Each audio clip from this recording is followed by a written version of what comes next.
Now, your Northern Quest Sports Desk. Coug fans, do me a favor and stop what you're doing for a second. I want you to imagine something real quick. We got a chance to catch up with him Tuesday, and it's clear his passion has not changed for the school he watched make March mad for the first time 19 years ago. Where do I stack up on the team? You're actually not bad.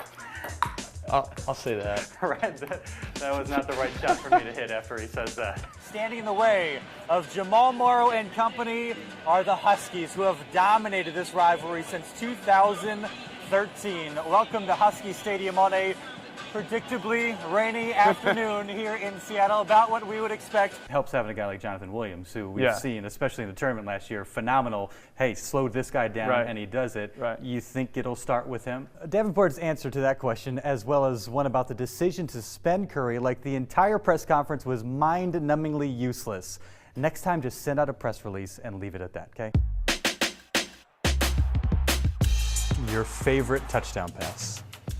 I got a lot. I mean, you do have a lot. Like a lot of favorite ones. Not in a bragging way. I have a lot of touchdowns. No, I got a lot of. They could have 4 Olympians in the family in 2020.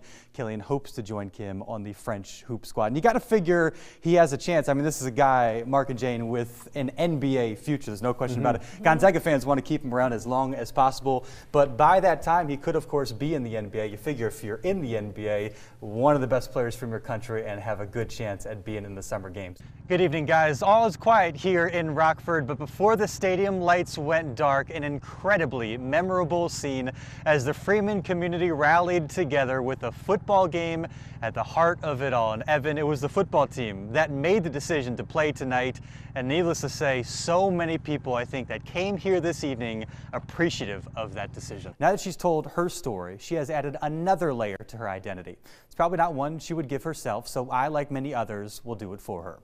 Brianna Stewart is a hero for what she endured as a child and what she did today as an adult, and for the impact it could have on so many young girls and women alike. Much of the talk this week has been the left hand of WSU quarterback Luke Falk. Yesterday I took a picture of Falk wearing a cast over his left-handed wrist.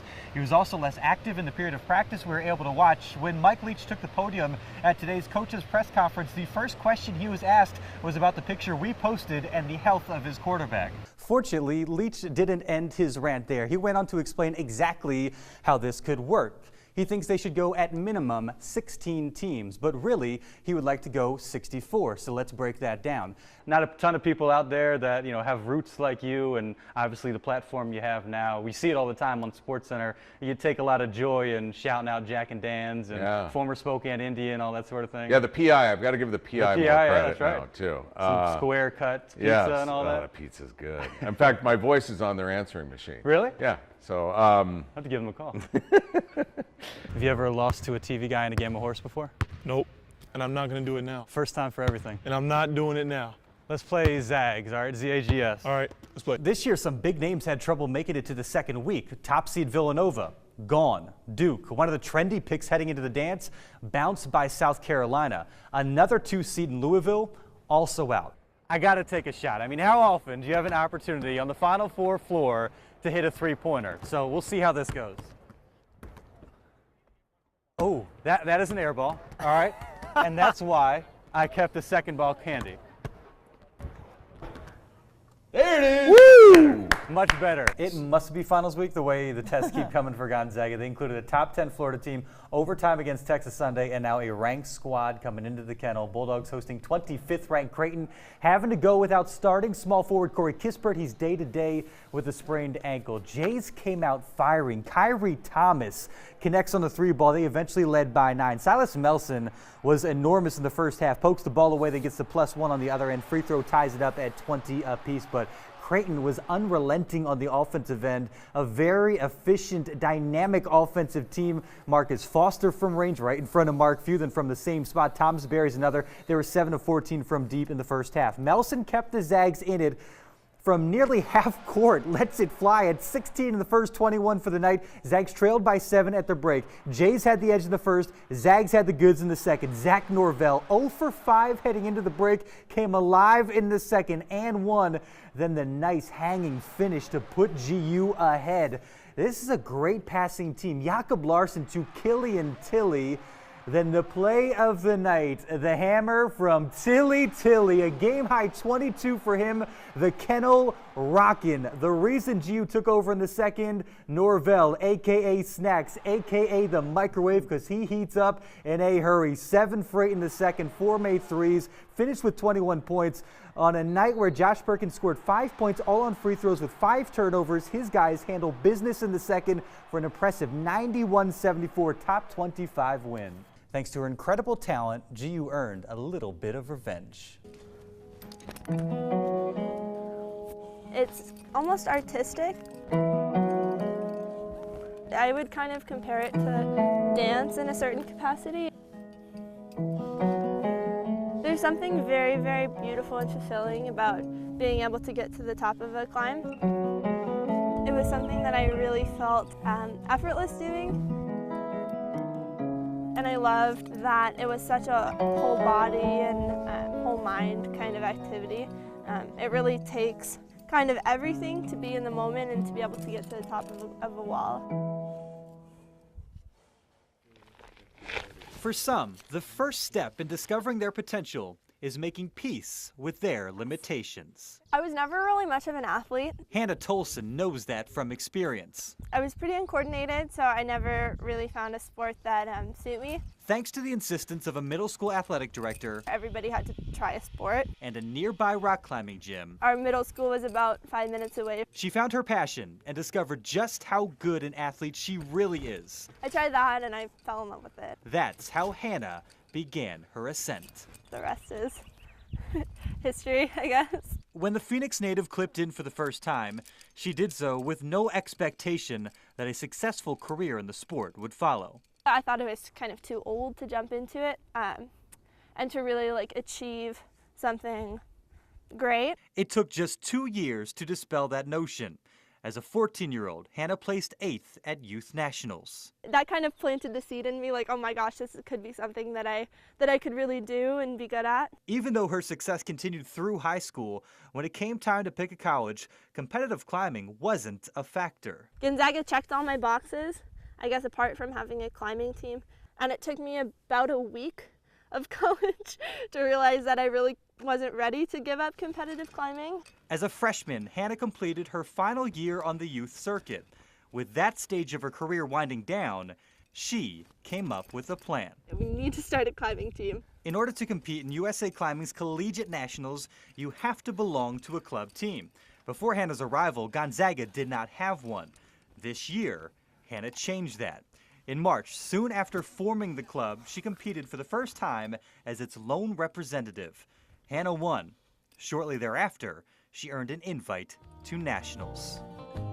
Meanwhile, a different Gonzaga team was making its own historic run. Gonzaga University will compete for the national championship against North Carolina. With Mark Few's program making its first run to the Final Four, Hannah followed the Zags to her hometown, where she watched alongside hundreds of fellow students as her school came excruciatingly close to claiming a national title. I was really sad for the guys. I know what it feels like to work really hard for something and to not have it come to fruition.